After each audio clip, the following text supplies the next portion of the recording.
আসসালামু আলাইকুম। আজকে আমরা রান্না করব শুটকি ভুনা। তো চলেন আমরা রেসিপিটা দেখে আসি। আমরা চুলায় প্যান বসাইলাম। এখন সরষের তেল দিয়ে আমরা শুটকি বোনাটা করব।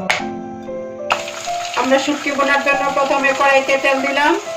তেল দিয়ে তারপরে রসুন দিলাম। প্রায় 100 গ্রামের মতো রসুন আমি আগেই ছুলে রাখছিলাম। শুটকি বোনার জন্য রসুন লাগে অনেক বেশি এবং পেঁয়াজও অনেক বেশি লাগে। দেখেন আমরা কিভাবে করতেছি শুটকি বোনাটা।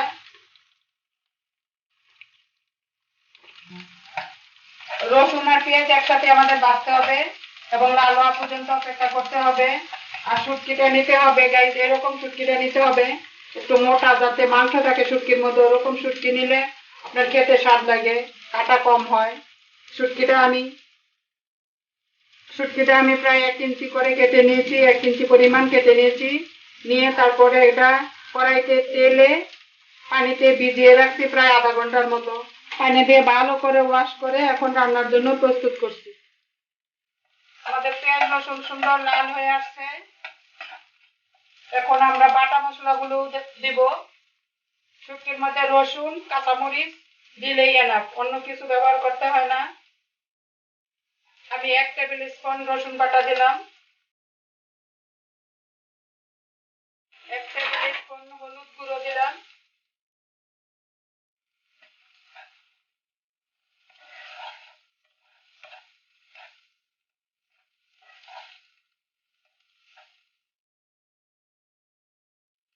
মশলা আস্তে আস্তে দিতে হবে এবং কষাইতে হবে।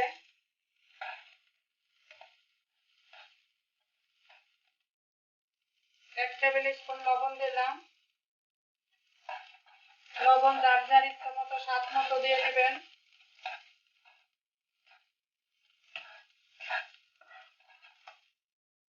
1 টেবিল স্পুন মরিচ বাটা দিলাম।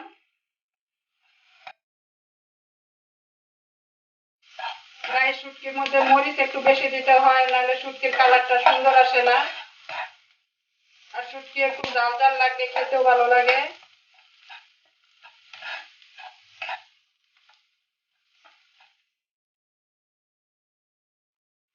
এরপর ইউজ করবো আমি একটি কাঁচামরিচ। 7-8টা কাঁচামরিচ কেটে শুটকি সাইজ করে কাটছিলাম। শুটকিটা 1 ইঞ্চি পরিমাণ কাটছিলাম এবং কাঁচামরিচ গুলো সেভাবেই কাটছিলাম। কাঁচামরিচ বড় বড় থাকলে শুটকির মধ্যে দিলে ভালো দেখাবে না, তাই একদম সম পরিমাণ করে কাটছি।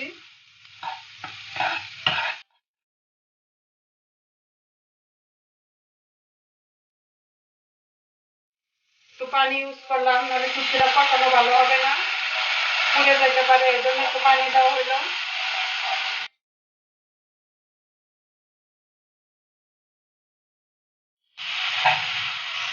দর্শক দেখেন শুটকির কালারটা কত সুন্দর হয়েছে। শুটকিগুলি অ্যাড করে সুন্দর করে কষাবো।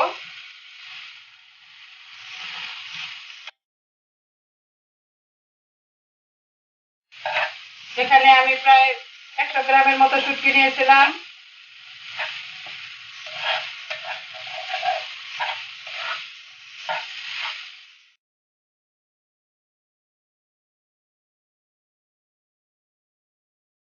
ভালো করে কষানোর জন্য আমি একটু পানি অ্যাড করছি। আপনি শুটকিটা যত কষাবেন তত শুটকিটা খেতে স্বাদ লাগবে এবং কালারটাও সুন্দর আসবে।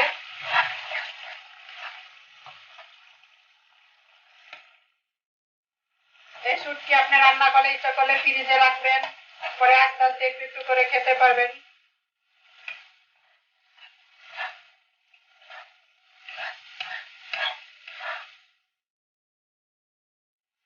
গাইস, এরপরে আমি অ্যাড করবো একটু টমেটো।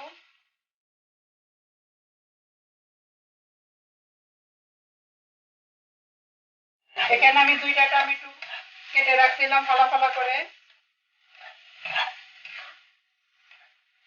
আর টমেটো একটু মোটা করলে কাটলে অসুবিধা নাই, কারণ টমেটো তাড়াতাড়ি গলে যায়।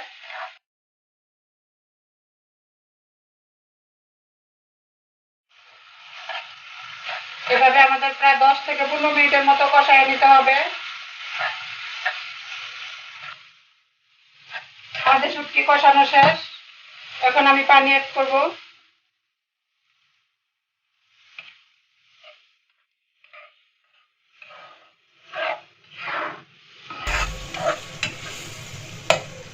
পানি অ্যাড করার পর এখন আমাদের শুটকিটা হওয়া পর্যন্ত আমরা অপেক্ষা করব। 10 থেকে 12 মিনিট সময় লাগবে। দেখেন এখন শুটকিটা কি সুন্দর শুকনো শুকনো হয়েছে, কালারটাও সুন্দর আসছে। এখন আমরা অ্যাড করব এর সাথে ধনেপাতা।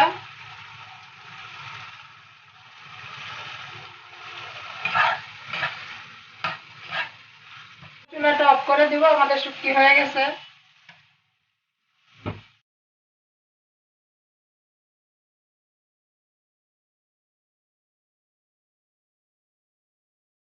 এই তো তৈরি হয়ে গেল আমাদের মায়ের হাতের মজাদার ঝাল ঝাল শুটকি ভুনা। আমাদের ভিডিওটি যদি ভালো লাগে অবশ্যই একটি লাইক করে দিবেন, আমাদের চ্যানেলটি সাবস্ক্রাইব করবেন। সবাই ভালো থাকবেন। আল্লাহ হাফেজ।